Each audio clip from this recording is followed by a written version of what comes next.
myself and 10 great participants. We turned stats into stories, numbers into narratives, and data into grammar. We started off with a quick introduction to data visualization, to the architecture, to information architecture.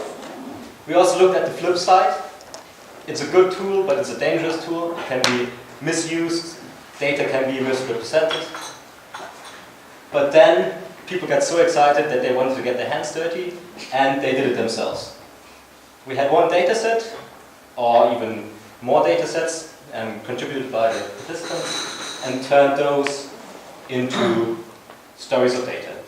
And without further ado, I guess we have now 2 examples, and I think they're quite keen to present them to you.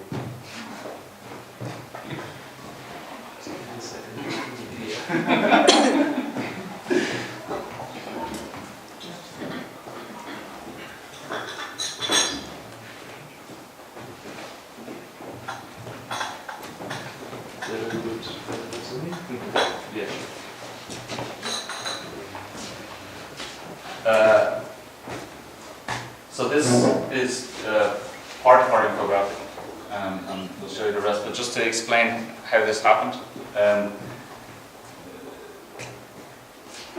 Robert did his master's thesis about farmers markets in Freiburg and the regionality of the food system, and out of this came the idea that in Freiburg there's 180 regional producers and suppliers of fruit and vegetables in markets you can find all around Freiburg. And then we found a statistic that over 70% of the German food retail market share is held by 5 companies. And what you see here is this green dot is the range of the 180 market operators in Freiburg. And what these 5, there's 4 of them, there should be 5.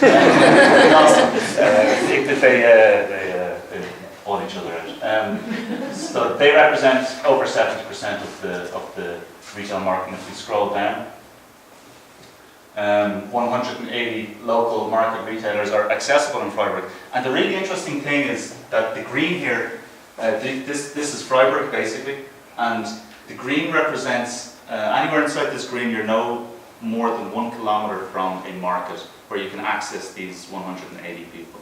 And the red represents the corporate, these 5 retailers, the supermarkets. So you have 2 sort of systems which are cooperating in Freiburg.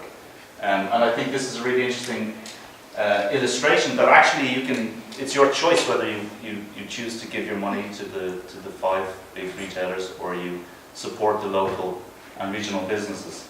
And there was a quote in the report that was presented this morning by Dr. Hoffman, and one of the key issues to tackle food security in the future is to decorporatize the food industry and to democratize it. So that's what we focused on. Thanks also to my teammates, and Rina. So we were taking the topic about milk consumption and what is the effect or the effect on grain production. So we have some statistics from 2015. We will have 7 billion people living in this world, and we will consume per year around 40.3 kilograms per person per year, and this requires around 40% of the total grain production.